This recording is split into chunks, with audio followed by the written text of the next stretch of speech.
Couple more minutes.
Okay, you can just open your cameras.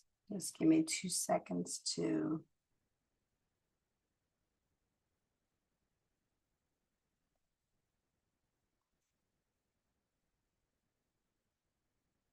make sure we're live.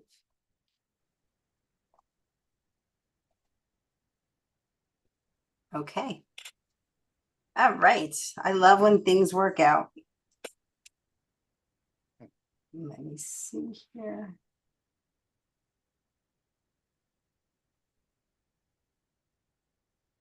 Okay, thank you so much for joining us today. Welcome to RenéMarie Stroke of Luck. I'm RenéMarie. What a wonderful show we had initially at the 9 o'clock hour. Kevin and Jim and Ralph, we had a wonderful conversation about home care and occupational therapist and really trusting in someone, and how do you find somebody that is so empathetic and really caring, and that really is the goal when you have something going on in your life that you're not feeling well or you're ill, or and illnesses happen to young people as well. And I know that Jim and Kevin and Diane, of course, are really focused on the senior population and the the elderly and the wise. That's the way we like to call them, because with age comes wisdom, and it's such an awesome thing to have relationships with people who are or of older age, because you can learn so much from them. I remember my father, when I used to own a deli in Hawthorne on Lafayette Ave. He used to walk the senior population into their apartment buildings next to us, and he used to ask them questions and he used to talk to them, and he loved it. And he came back and he said, it's a gift to be able to get life and hear from them.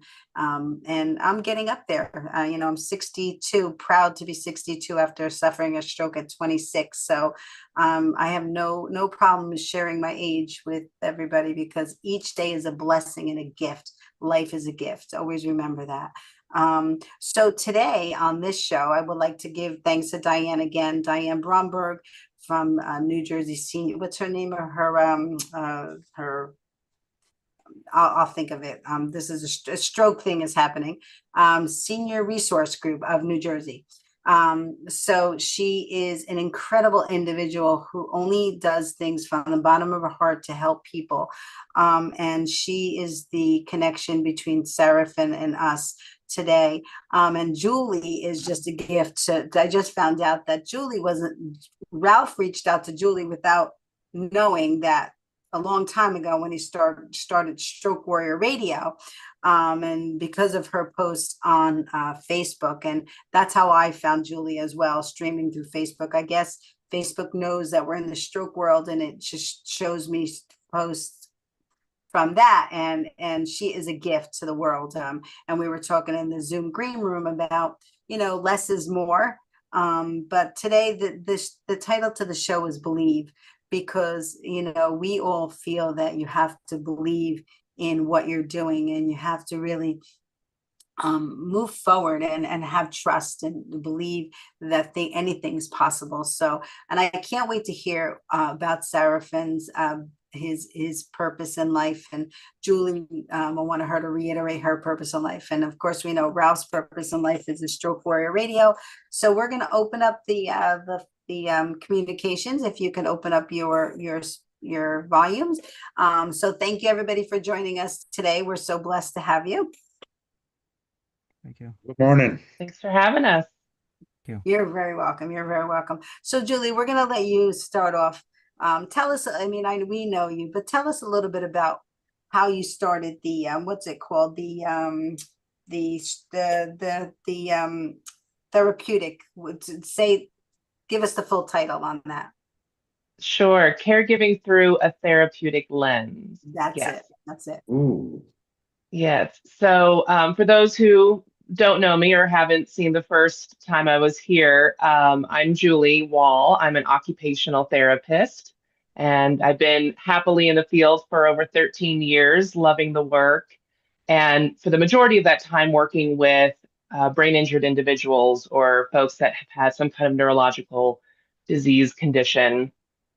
And just through that work with the clients and the patients, I was really starting to notice the disconnect between what we were doing directly with the person, the survivor, and kind of what the caregiver's knowledge base was and what was happening or not happening at home.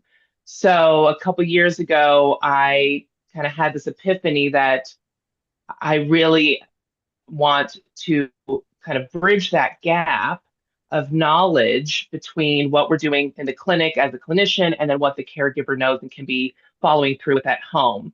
So hence the birth of caregiving through a therapeutic lens, because I believe that if caregivers have the knowledge base that therapists do, at least to a certain extent, and they kind of come into caregiving, a care partnership with a therapeutic lens of education, understanding, they can just be a much better care partner to the survivor. And it can become more of a partnership instead of just I give, you receive. Right. So Right. that's how it was born. And it's been a wonderful journey so far. I am working with Brain Injury Association of Colorado to provide some services for the brain injured population. And then there's a new program, which I would love to talk about, that's coming up. Yes. And that's going to be more for the caregivers in terms of the education piece.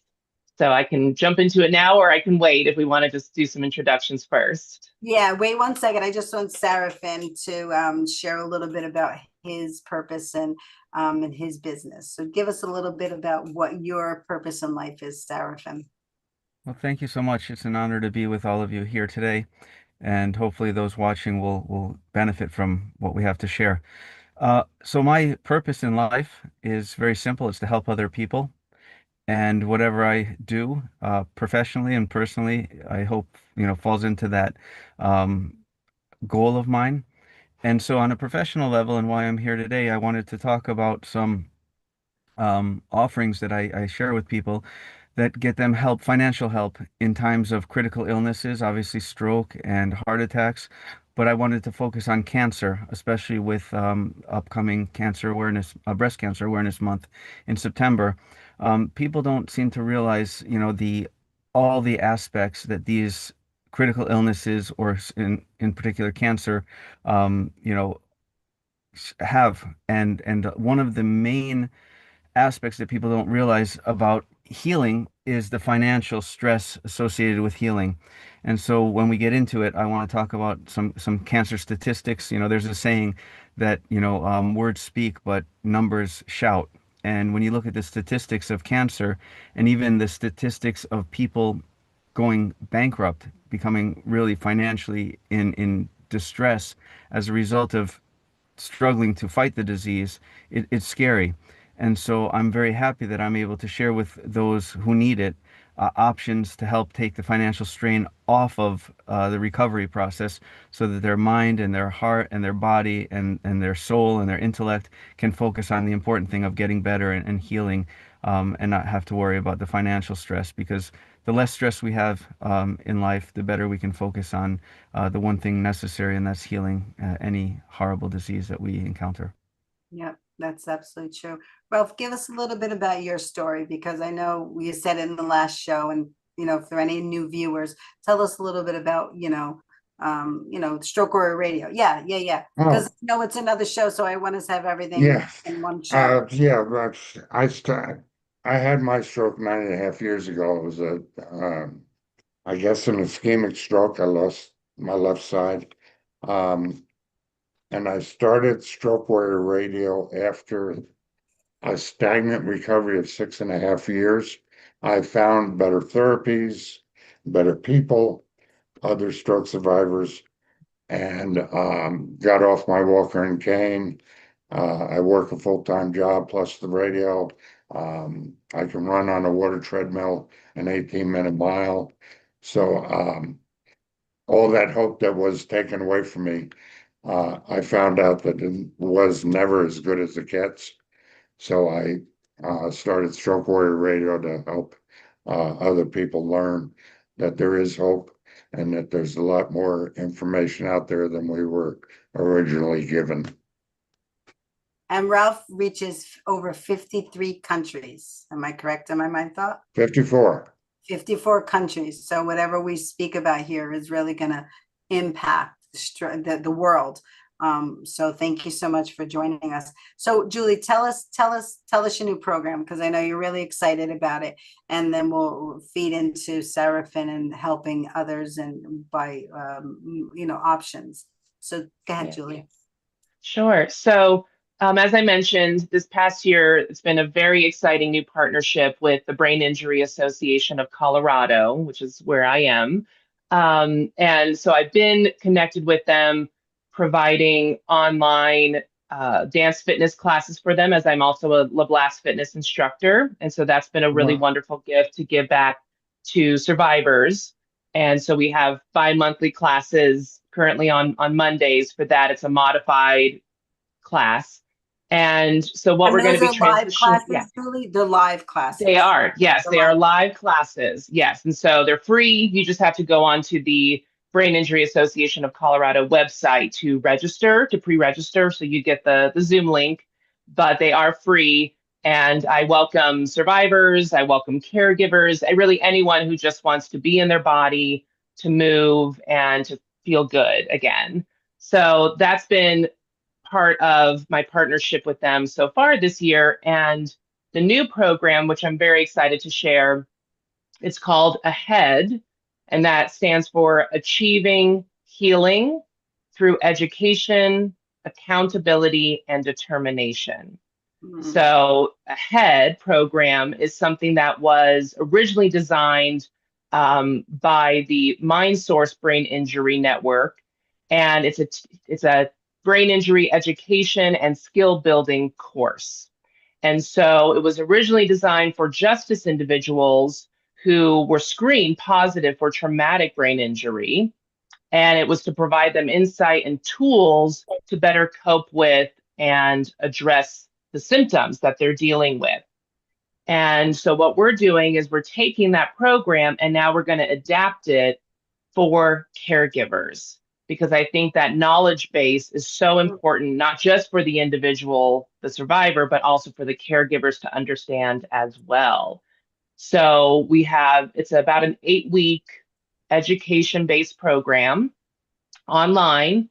And there's topics just such as understanding brain injury and symptom recognition, memory skills and goal setting, emotional regulation, communication mastery, Wow. grieving and brain injury, because there's a lot of people that I've spoken to over the last couple of years, caregivers in particular, who they just feel like they're not allowed to grieve.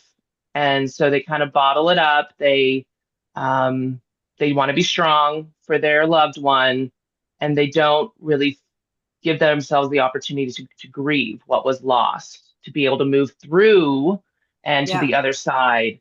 Yeah. And so that's going to Because be no part matter of it what, as nothing well. is going to be the same, right, Julie? No matter whether somebody recovers or they don't recover, your life has changed. Your life has changed. Right. And you have to Yeah. acknowledge that and be aware of that too. And you have to go down the new road. You have to go down the new road. Yeah, and just yeah, and kind of working through that. And I think, to expect loved ones and survivors to just come directly to acceptance of the new normal, of the new reality, is not very fair. I think it's important to allow them, to give them the space to grieve and to process these changes and to feel whatever it is that they need to feel in order to move through it to the other side of then acceptance, moving forward, allowing themselves to be in the new normal and to be present within it. So it's gone through one cohort so far. There was another facilitator working with caregivers in Colorado. We're about to start another session coming up next month.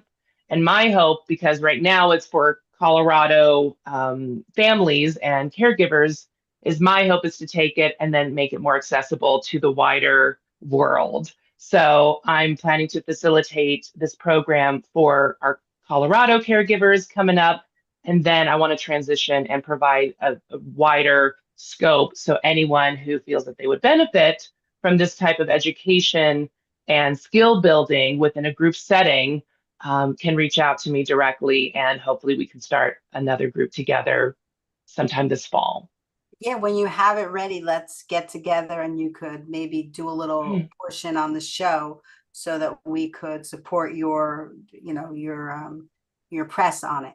We could do a little portion so that people could see what they can get that. And I Mhm. would love to take that program because I'm always want to learn how I can better and help, people, because I talk to a lot of Yeah. stroke survivors and stuff and their caregivers. And it's in, and even though we're talking about brain injuries, um, that goes for everything, including cancer survivors and stuff. So I think it's really a wonderful program. Yeah, I mean, yeah, exactly. Even though it's designed for brain injured individuals and their caregivers, these topics are so universal when you get some kind of life altering diagnosis, right? There's anger that comes with it. There's grieving that comes with it.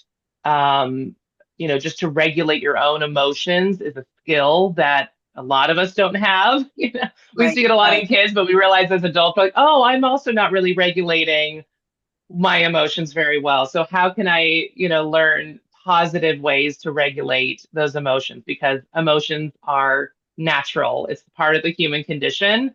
And when Yeah. something really intense that just turns your world upside down, whether you're the survivor or the caregiver, it's really important to know how to recognize those emotions and then how you can regulate it for yourself so they don't overload and overwhelm you. That's so important, Julie. It's so important. Um, Seraphin, as important as Julie's education is, we always got to talk about the finances, right? We were talking about that in the last show. How, they have wonderful programs, but how do you pay for it? Because people do need to get paid to be able to successfully maintain their businesses. So talk to us about the options that you have, and tell us a little bit about your business too. Thank you. Well, I liked what Julie said very much about, calling this the new normal. One diagnosis can change someone's life. And what was normal for that person yesterday is going to be very different than what's normal for them today and tomorrow and going forward while they're battling a disease. And that's why I also like Ralph's name of his company, Stroke Warrior, because it is a war. It really is a war. And I think every daily aspect of our life is a war against something, right? It's a war to remain relevant to our families. It's a war to, um, you know, just live what we call a healthy, normal lifestyle. And, if there's a way that we can help somebody understand, that this diagnosis, whether it be cancer, that's what I focus on, but again, a stroke, a heart attack, something that is going to change our daily life. What is that new normal? What's a realistic um, projection of what that normalcy is for us. For one person prior to a diagnosis of a heart attack, a stroke, a cancer diagnosis, normalcy might be going out for pizza every Friday night or taking your spouse out for date night, once or twice or whatever it is a month. But then once those diagnoses or those incidents happen, that's not a reality of what's normal for us anymore. The normalcy might be just, mustering up enough strength to tell that person that they're loved. And also, we all want to be a source of inspiration, a source of strength for those with whom we live and those with whom we share our lives. And when we have something that affects us, we feel perhaps less empowered to do so. And so I think that the therapy that Julie offers, and certainly, the message of hope that Ralph is providing for everyone, shows people that you have to be you, the best that you can be on any given day. And someone who just went through a stroke, just had a stroke, or someone who just was diagnosed with cancer, they still have meaning, they still have benefit. And I really do believe that that diagnosis, that illness, that event can be a source of inspiration for those around us. Mm.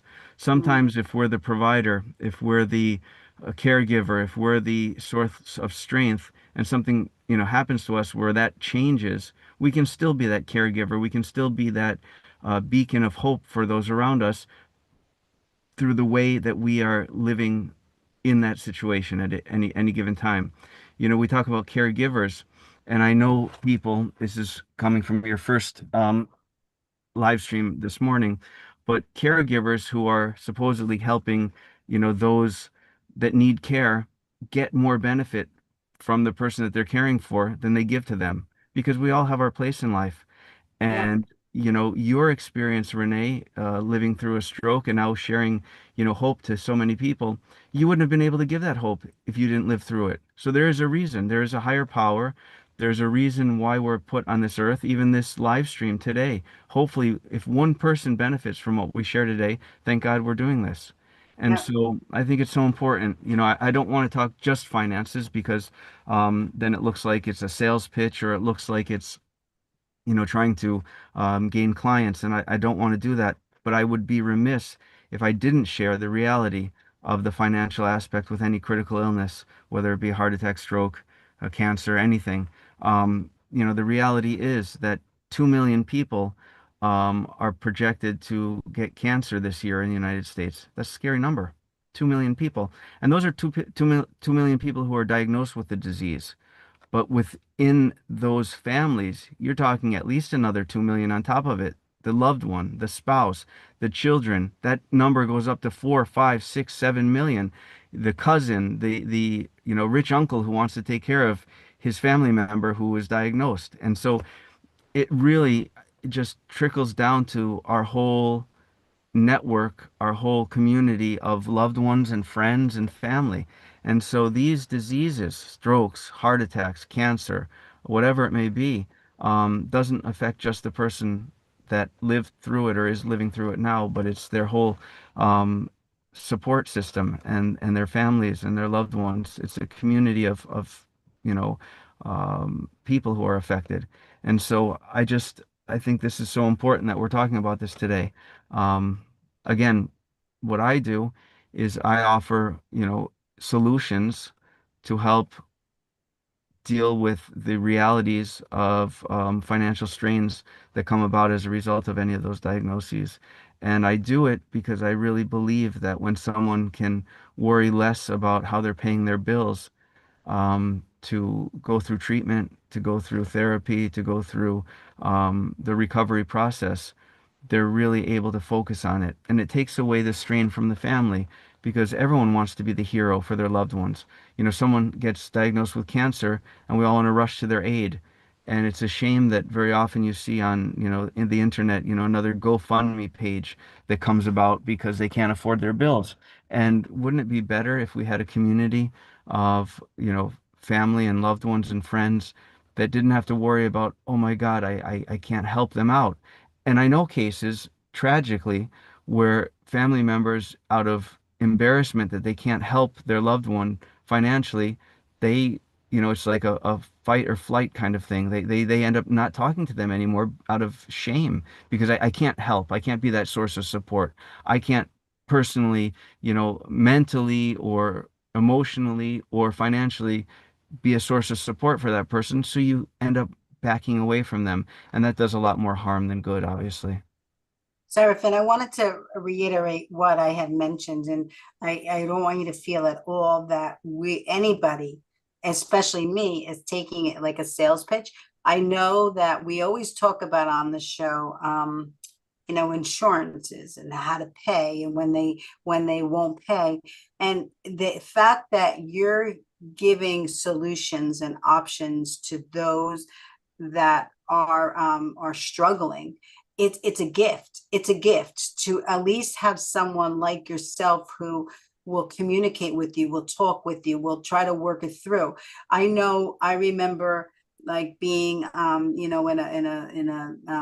a stroke support group, and the first 10 minutes we're talking about the stroke situations, and then the rest was talking about how they're going to pay and their finances, and they, when at lunchtime after the work, they have to be on the phone with the insurance company because they have to work, but they can't be there at the hospital with their family. So don't I just want to reiterate that I believe, and we all believe, that you're a gift providing options for people. Talking about money is difficult. It's difficult, but the fact that you're giving them options is really a blessing. It's a blessing. I just want to make sure we reiterated that. So, Ralph, you have any input into that? Not yet. I'm anxious to hear more about both programs that you guys provide. I can tell you that I was alone. I did not have a care partner for about 6 years of my recovery. So that is a difficult process for a single individual as much as it is for a couple or family. So it's interesting. We seem to keep finding people, Renee, to have on the show that have this um, Knack, the knack. broad knowledge of Yes. the daily, I like the last guy that said, we day to day is where we live. And I appreciate that you guys do what you do because, you know, as new stroke or TBI or any kind of illness that's a traumatic injury or whatever, there's the cognitive issue, there's the stress issue of understanding all that we're going through. And what you guys are doing is fantastic because it's just we have to get it out there that this information is available.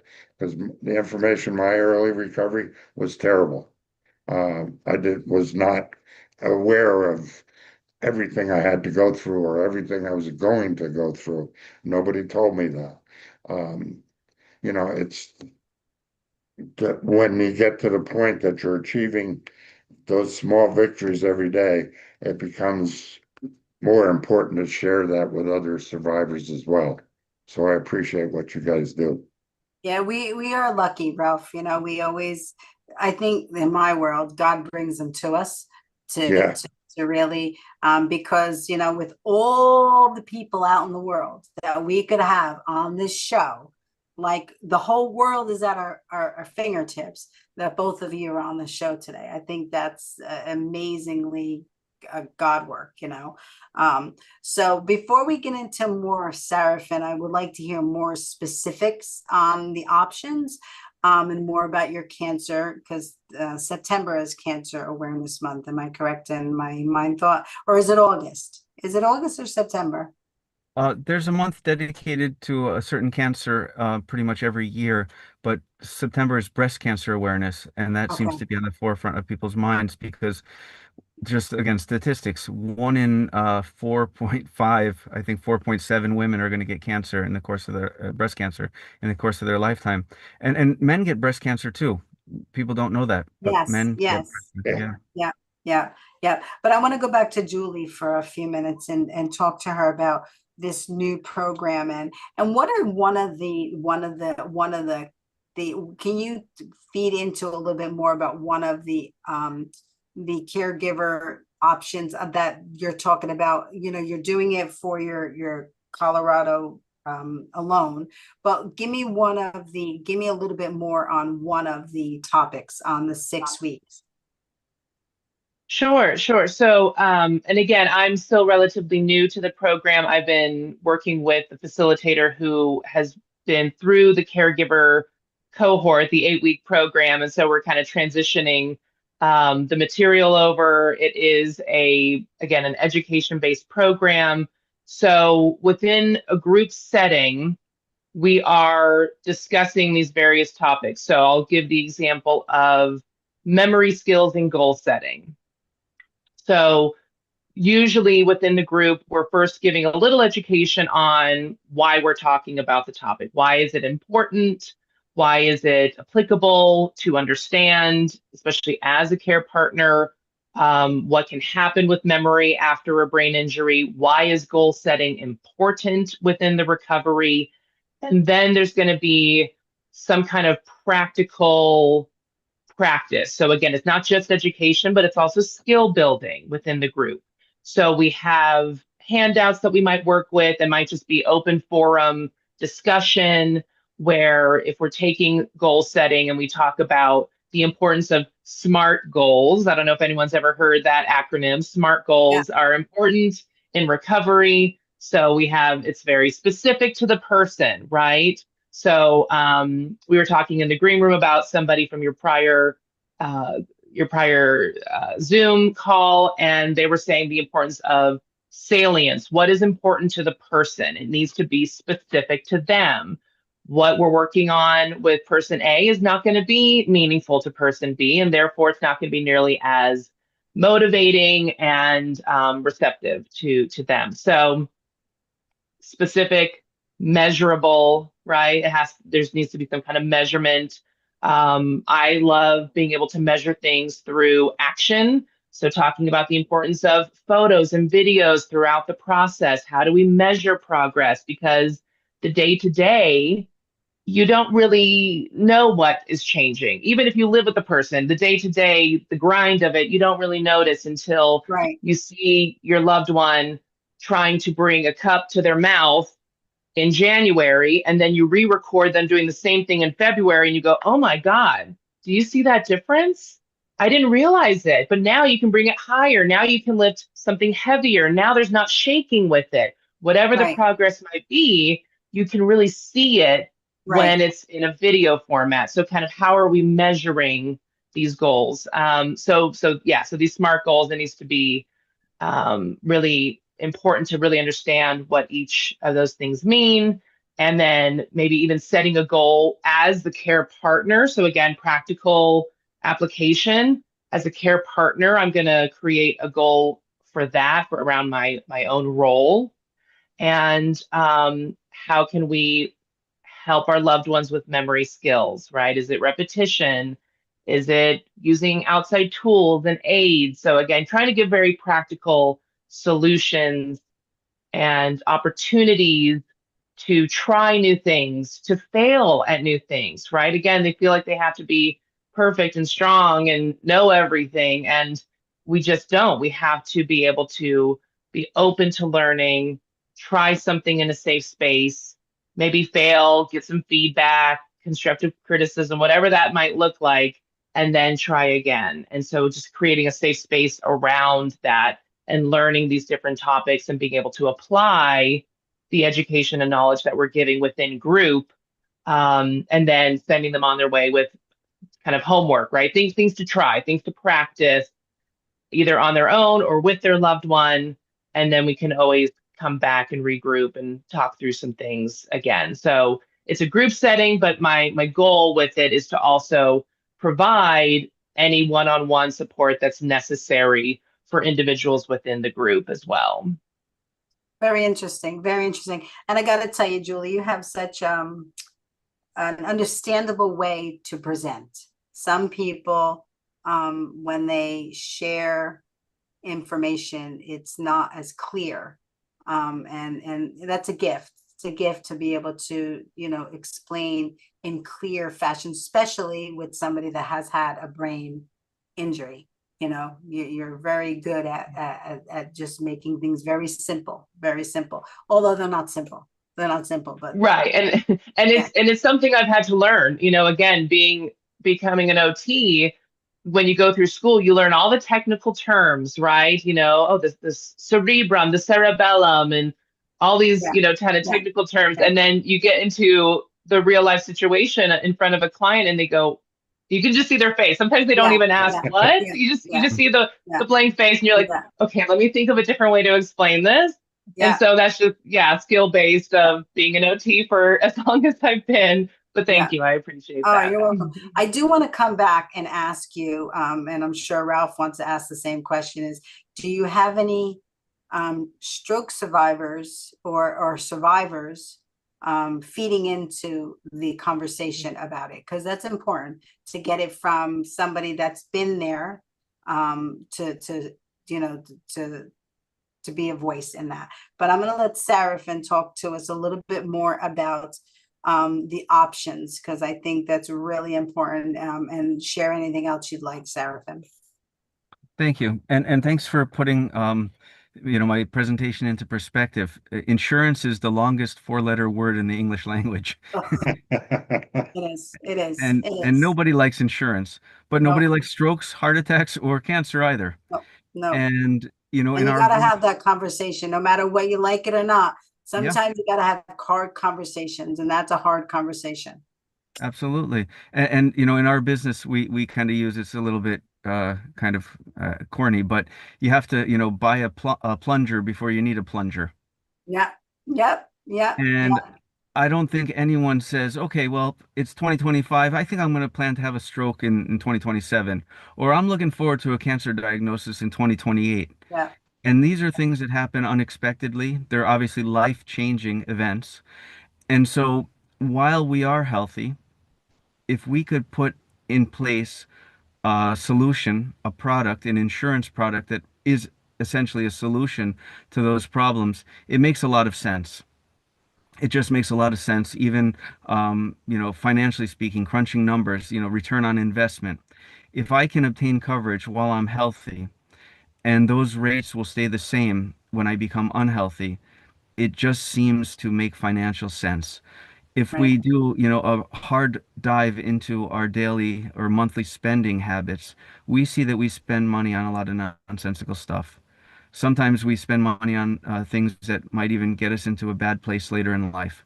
So it just seems to be, spiritually, emotionally, and financially mature to use our hard-earned income to purchase things that will help us in case something happens. We all have car insurance. We all have, well, not all, but most people have homeowners insurance, and you hope you never use it. A cancer care product or a critical illness insurance product is something equally, if not more important, because we can always move into a friend's house or a loved one's house if necessary.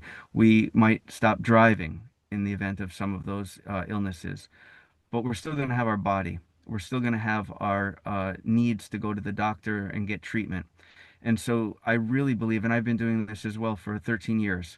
So I've, been doing this for a while to know that this is something that is very beneficial.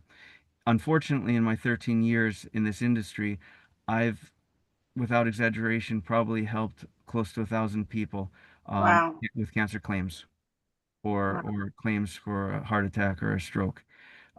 It's a reality, and we're not, on this call, we're not on this Zoom if we didn't realize that it was a reality. And so, the products that I offer or that I help people gain access to through various carriers. I don't offer them myself. I'm a broker. I, match a carrier to the person's needs or concerns down the road. Um, we would match something that would be financially affordable while you're healthy, while you're gaining that income that would help you out if you stop going to work because of any of those, diagnoses that we just mentioned.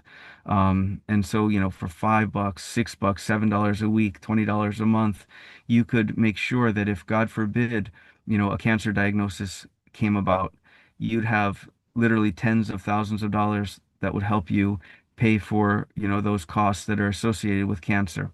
I mentioned earlier that, bankruptcy is a result, an unfortunate result of some of those diseases, some of those occurrences. Actually, cancer is the leading cause of bankruptcy in the United States of America. And Yes. among those bankruptcies, the vast majority of people, something like 83, I think it is, last time I checked, 82, 83% of people had health insurance. But health insurance isn't going to pay your rent when you're not going to work to receive your paycheck. Health insurance isn't going to pay the bill for DoorDash or Uber Eats when you don't have the strength to stand over, a hot stove cooking for yourself or going to, the local grocery store to buy groceries. And so there are so many costs associated with cancer, stroke, heart attack that people do not realize. Paying for a caregiver to come in, Yeah. paying for a home health aide to help you out with your daily activities so that you feel of worth. Because what happens is an illness comes and people lose a portion of their self-worth, unfortunately, and I believe mistakenly. And so, unfortunately, the almighty dollar, cash is king. And if people don't have that cash, that financial resource to help maintain their independence, even if it's a lower degree of independence, they're going to have a lot of emotional issues. And there's going to be therapy, not only physical therapy like Julie offers, but emotional therapy to have people understand that no, you are worth something. Yes, you are worth something. Your life changed today from what it was before that diagnosis, but you're not less of a person at all.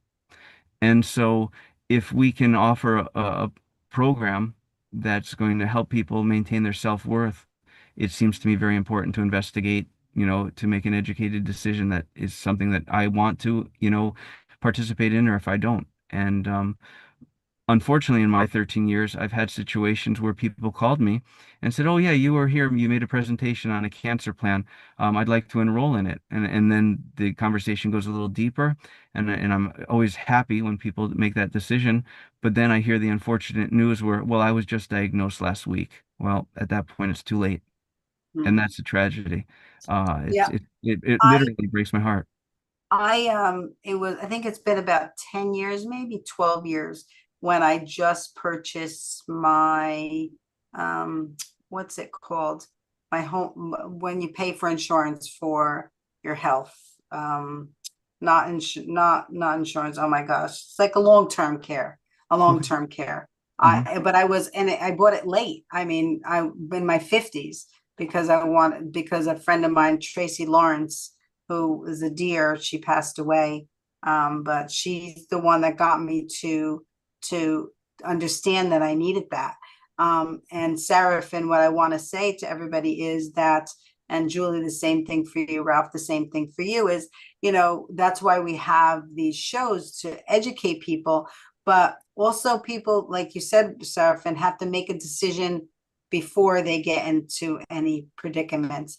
And the other thing I want to say is, you need somebody like yourself who people can trust because you're trusting their lives with you. They're trusting in you. And I know, just knowing you and knowing from Diane, that you're just a very trustworthy person who wants to make a positive impact in lives.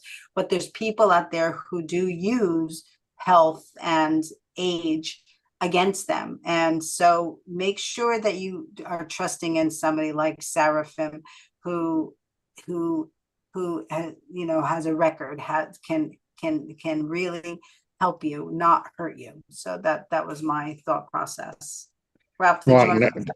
I think one of the interesting tie-ins that I'm hearing here is if you make those decisions and get those things set up from Seraphine's standpoint, it reduces the stress when you do have that event happen.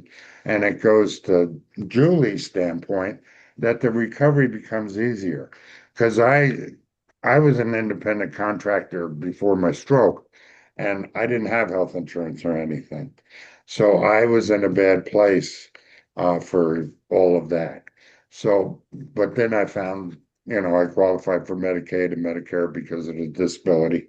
But once I had that, my outlook improved, so my therapy improved. So, Yeah. I mean, that's an important tie-in for me. Julie, do you find that your patients are more or less in a bad place or in a good place when they come to you? As far It, as coverage. yeah. It varies, but I would say more times than not, they're not in a financially stable place. Um, and I work in inpatient rehab hospital settings. I also Oh, do neurointensive home and community, where we're getting a lot of workers' comp cases. But in general, especially at the inpatient rehab level, I do see a lot of people who come in and, I mean, they came in not even having a home, not even having a stable home yeah. to go back to. So it gets very complex in terms of discharge planning and following up with care after they leave us from the hospital.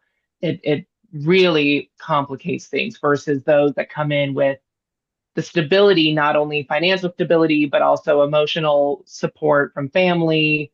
Um, it makes all the difference in the world, your support system. And so if you have people in your life that can be part of that support system, wonderful. But then having the financial support and stability in that mix, in that, piece as well is hugely beneficial for if something happens down the road. You Yeah. find more and more programs out there for um, like occupational therapy companies or physical therapy or whatever. That's more programs are being developed to help out with that burden. I personally have not seen Okay. that. From my knowledge base of the companies that I've worked with. It's either we're trying to get contracts with insurance companies, like individual insurance companies. Some places work with Medicaid, Medicare, others don't. Some are out of pocket, especially if you want it really specialized and intense. A lot of those still tend to be out of pocket costs. Seraph, and I have a question because this is just coming to me. I know we always talk to our age group and stuff, but maybe did you ever think about like doing presentations in colleges and stuff so that we could start to educate our young youth so that they could know their, get a head start on things? Yeah, I'm willing to present anywhere, anytime, because I do believe in this, and I know that it changed people's lives. As younger people, they think they're invincible, unfortunately. Right, We right, know childhood cancer exists. I actually have a coworker who has a 17-year-old son who was diagnosed with cancer in his senior year of high school, and his whole life changed. And so it is a reality, and our job is to educate people. It's their job to listen and allow themselves to be educated and take it home with them and make an educated decision. For all insurances, but certainly life insurance is well known for this, but even cancer care and disability insurance, long-term care, age is the enemy of any insurance program. right. And so when is the best time to get insurance? Yesterday, right? But when is the Yes, second best time? Today, because tomorrow it's going to be more expensive. But once you enroll in coverage, you're grandfathered in immediately, so the rates never go up, and that's important. So if you can get rates at a 26-year-old level, and then you're 46 and 56, those rates are going to stay the same, rather than you start to, get older, you feel that your body's changing, you realize that because of history of maybe cancer in the family or stroke in the family or heart attack in the family, um, the odds are against you, and then you want to get it when you're 55 or 56 or 62, it's going to be a lot more expensive, and it just becomes frighteningly expensive, and then people opt out because of that number, right, not right. realizing that the benefit will still be helpful even with that, higher premium. But you mentioned something about trust, and if you allow me, I just want to say something that I think is very Absolutely. important. For all practical purposes, outside of the doctor who shared the diagnosis with the patient and then those immediate family members with whom the patient shared that diagnosis. I am very often the first person outside of immediate family to hear about a stroke or a cancer diagnosis or something like that. And so trust is so important because I'm not here just to offer an insurance product, but I'm here to sit by their bedside. I've literally went to hospitals and helped people make claims from their hospital bed, Mm. because it's trust. I have to, be a man of my word. That's who I am. And that's at the end of the day, that's all we have is our word. And so it's not just, to sell an insurance product and then never see the person again. If I wanted to do that, I'd sell used cars. But I believe in this, and I want to share one story that to this day it brings me goosebumps. But I work very often business to business, and I offer certain plans through payroll deduction. And I had a situation in New Jersey where I was there for an open enrollment presentation, and there was a man who actually applied for cancer coverage a few years back. And in with one of the carriers, there's a wellness benefit that pays cash for any kind of cancer screenings, whether it be mammograms, pap smears, whatever it may be. And so I was sitting with this man, and I told him, I said, you've never made a wellness claim. Let me help you. And he was kind of this rough and tough guy. And he said, "Oh, I don't want to do that. I'm not interested in those tests." And I said, "Why?" I said, first of all, you're paying for the benefit. You might as well take advantage of it." Mm. And he said he was focusing on a colonoscopy. And he said he doesn't want that procedure. He's scared of it. And so I gave him a list of procedures that are covered. And one of them was a PSA test.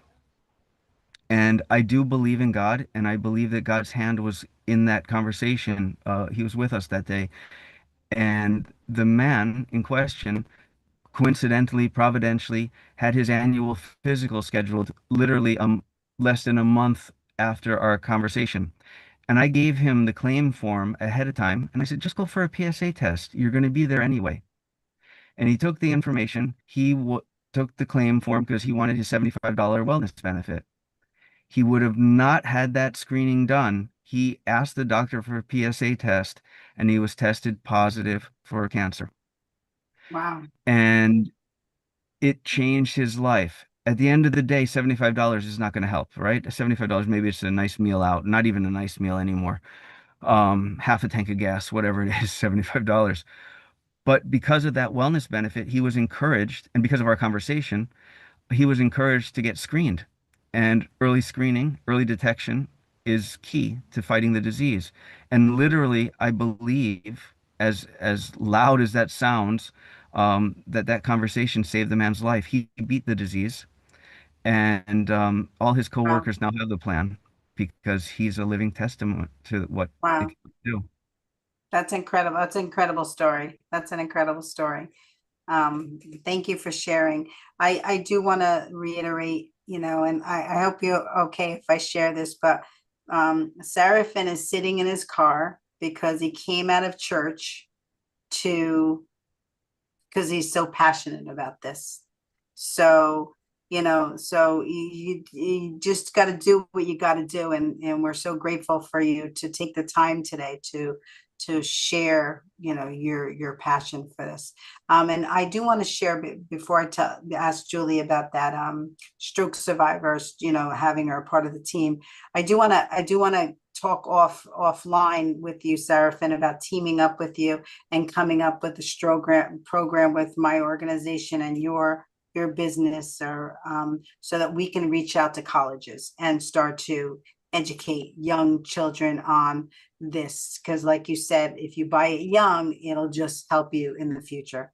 I think that's such a, and I'm mad at myself for not being that smart, and I didn't have the parental education, and sometimes our parents don't have the education, so we want to educate them, and sometimes you can't educate the parents because they're locked in their ways, they're not open for change. So if we can reach those young children and educate them, I think that would be a wonderful thing. I think it'll be a wonderful thing if you're open to it. Yes. Absolutely. Thank you. Thank you. So, Julie, tell us about do you have any stroke survivors as a part of that conversation? because I think it's an important aspect to hear directly from us what we needed, what we needed. Yes, I think that is an absolutely important aspect of the conversation as well. Again, I prefer to say care partnership, not caregiver when I can, because it truly is a partnership between the two individuals or the group of individuals. Currently, with the AHEAD program, like I mentioned, it was originally designed for the survivor themselves. So somebody who is in the justice system, maybe there's some legal issues, and then they got screened and found out later that, oh my goodness, I've had a TBI and I didn't even realize it. But now, like, we're putting the pieces together and this all makes sense. Why is there homelessness? Why is there, legal complications? All of these pieces. Um, so the program was originally designed for the individual who experienced the brain injury. And then it's being adapted for the caregivers of those individuals. So there is that partnership piece. Right. So what we're trying to do now is, or what I will be trying to do, is taking the program, this curriculum that was created by MindSource, and adapting it to involve a wider brain injured population. So not just TBI, but also acquired brain injury, stroke. Mm-hmm. And so the initial outreach with that program will be to the caregiver, and the hope that they will share this knowledge, share the information, so they can have a deeper conversation about it within their unit. Long term, I would love to be able to offer this program both as a group to the survivors or warriors and the caregivers, and maybe even combine someday to have a larger conversation with both sides of the partnership. It's just for now, one step at a Yeah. time. Yeah. So we'll be adapting for the caregiver population first, widen the scope from TBI to wider brain injury diagnoses. And then absolutely, I want to have that conversation and include the warriors and survivors as well. Yeah. I'm always curious. What inspired you to do all this?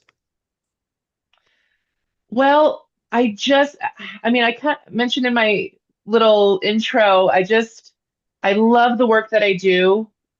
I love working with folks who have experienced some form of brain injury. I think it's so rewarding to see their growth and progress. I just was getting so saddened by the gap between what we were doing in clinic and what was not being carried over at home. And just trying to figure out how I could, as an individual, and I'm only one person, but how could I try to bridge that gap? And so it just became kind of a passion of mine. It's, like you, Ralph, I work full time outside of all of this, right? I'm an OT in the world, working one-on-one with clients, and this just became more of a passion project for me to try and support, educate, train caregivers to think more like a therapist, have that therapeutic lens in which they're looking into the situation and caring for their loved one. I truly feel like there is value to that. I think the partnership would be stronger because of that. And so anything I can do, I'm just trying to learn and grasp, what I'm able in terms of resources and education to provide to the caregiver population. And so when I teamed up with BIAC, Brain Injury Association of Colorado, again, the original intention was through my work as a dance instructor. And then I learned about this AHEAD program. And I just thought, oh my God, this would be so amazing to be able to provide that level of education and skill building to a wider population. So not just Coloradans, but to the world. And so Mm. that's my goal, is to somehow eventually bring it to the world so more people have that knowledge and training.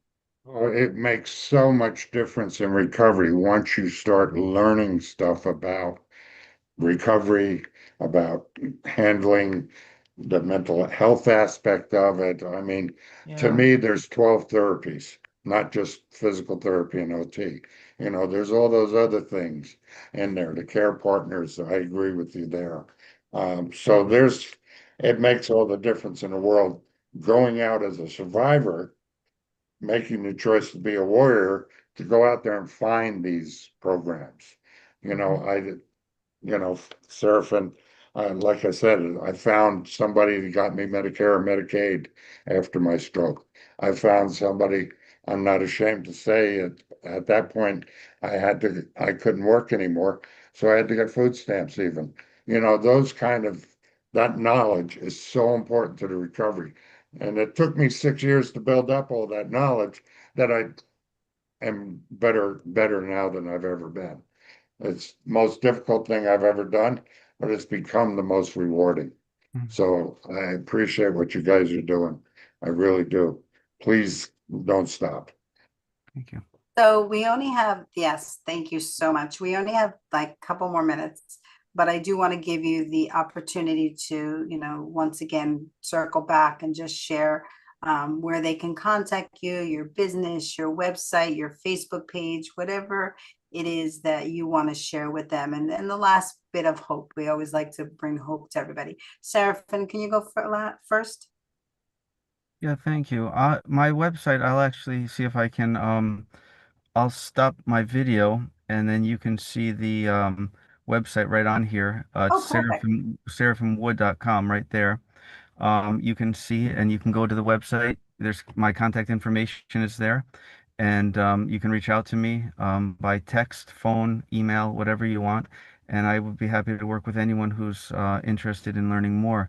But it is something worth investigating, and I encourage everyone to at least be educated on what's available and then make that personal decision yourself. And Renee, thank you very much for allowing me to be part Oh of my this God. incredible event.